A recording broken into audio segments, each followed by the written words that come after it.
ভীষণ মজাদার একটা রেসিপি নিয়ে আসলাম। আজকে আমি বানাবো কাঁচকলার কোপ্তা কারি।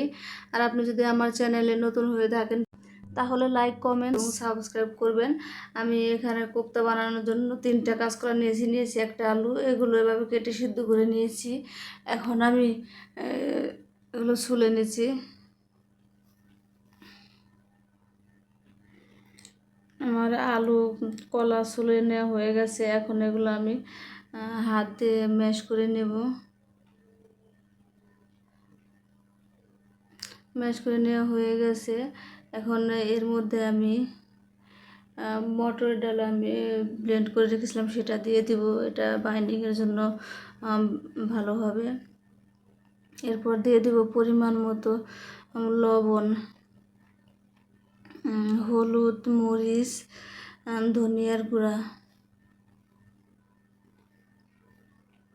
আরও দিয়ে দিব জিরা, গরম মশলার গুঁড়ো। এখন আমি দিয়ে দিচ্ছি তিন চামচ পরিমাণ বেসন। এই বেসনটা মেনলি বাইন্ডিংয়ের কাজ করবে, কোপ্তার যে শেপটা হয় সেই শেপটা দিতে কাজে দেবে। এটা আমি সব মশলা দিয়ে কাঁচকলাটা ভালোভাবে এভাবে মিশিয়ে নিচ্ছি। একদম মসৃণভাবে মিশিয়ে নিতে হবে, কোনো দানা দানা কোনো কিছু থাকা যাবে না। আমার মেশানো হয়ে গেছে। এখন এর মধ্যে আমি সামান্য পরিমাণ ঘি দিচ্ছি। ঘিটা দেওয়ার কারণ হলো কোপ্তাটা টেস্ট আরও দ্বিগুণ বেড়ে যাবে, এই জন্য ঘি দিয়ে দিলাম। এরপর আমি হাতে সামান্য পরিমাণ তেল মেখে নিয়ে হাত দিয়ে কোপ্তার শেপটা দিব। এই শেপটা আপনারা আপনাদের ইচ্ছা মতো দিতে পারেন, গোল গোল এভাবে করেও দিতে পারেন, আবার চ্যাপটা করেও দিতে পারেন। আমি এভাবে দিচ্ছি গোল গোল করে, এক হাতে তালুর সাহায্যে এভাবে চেপে চেপে কোপ্তা বানাচ্ছি। আমার একে একে সবগুলো কোপ্তা বানানো হয়ে গেছে। এখন আমি এগুলো ভাজতে চলে যাব। আমি কড়াইটা একটু গরম হয়ে আসলে তার মধ্যে তেল দিয়ে দিচ্ছি। তেলটা একটু গরম হলে এর মধ্যে একে একে কোপ্তাগুলো দিয়ে দেব।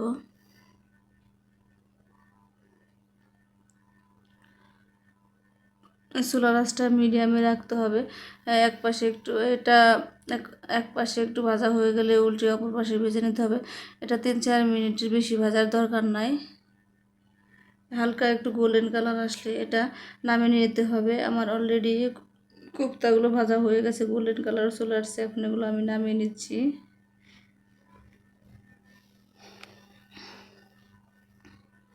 এখন আমি ওই তেলের মধ্যে দিয়ে দিচ্ছি তেজপাতা, জিরা ফোড়ন, এরপর আর এলাচ, দারচিনি দিয়ে দিচ্ছি। এটা একটু ভাজা ভাজা হয়ে গেলে এর মধ্যে পেঁয়াজ কুচি দিয়ে দেবো। পেঁয়াজ কুচি দিয়ে ভাজা ভাজা করতে হবে।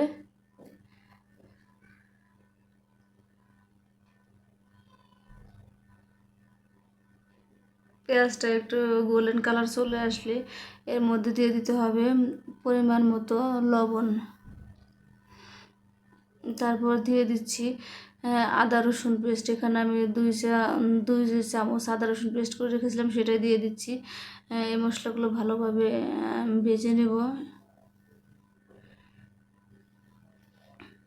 একটু ভাজা ভাজা হয়ে গেলে এর মধ্যে আমি দিয়ে দিব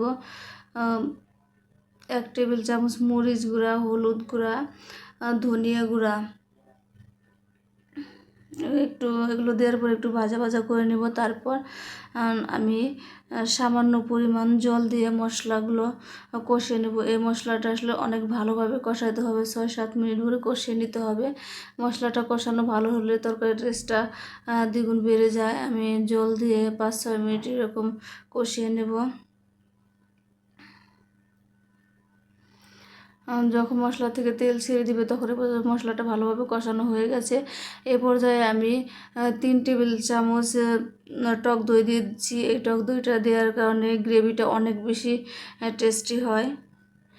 টক দই দেওয়ার পরেও আমি আবার 2-3 মিনিট ভালোভাবে কষিয়ে নেব।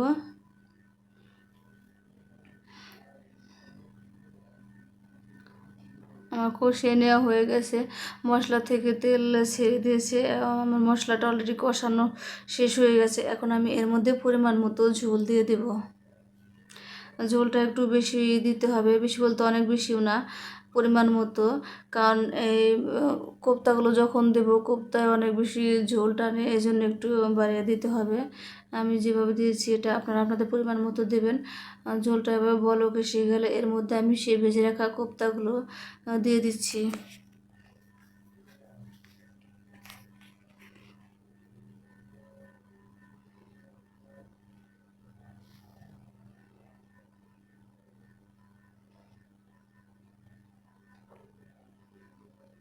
আমার তরকারির কালারটা অনেক বেশি সুন্দর আসছে, আর কোপ্তাগুলো অলরেডি নরমে আর সিদ্ধ হয়ে গেছে।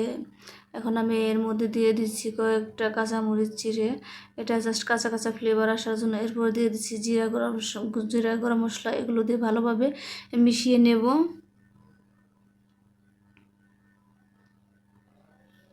এ পর্যায়ে আমার তরকারিটা অলরেডি হয়ে গেছে। এখন এর মধ্যে আমি সামান্য পরিমাণ চিনি দিয়ে দেব, যেহেতু টক দই দিয়েছিলাম তাই সামান্য পরিমাণ চিনিটা দিতে হবে, না হলে তরকারিটা টক টক হয়ে যাবে। এরপর আমি ধনিয়া পাতা কুচি দিয়ে দিচ্ছি।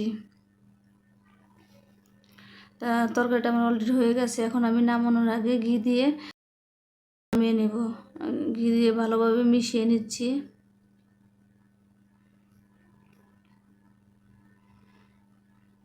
আমার এই রেসিপি ফলো করে আপনারা ওই কাঁচা কলার কোপ্তা কারি বানাবেন, দেখবেন অনেক বেশি ভালো লাগবে। এবার আমার 3-4 মিনিটের মতো একটু ঢাকনা দিয়ে রাখছি। আমার অলরেডি রান্না হয়ে গেছে, আমি একটা প্লেটে সার্ভ করছি। দেখ কত সুন্দর আছে, খেতেও অনেক বেশি টেস্ট ছিল।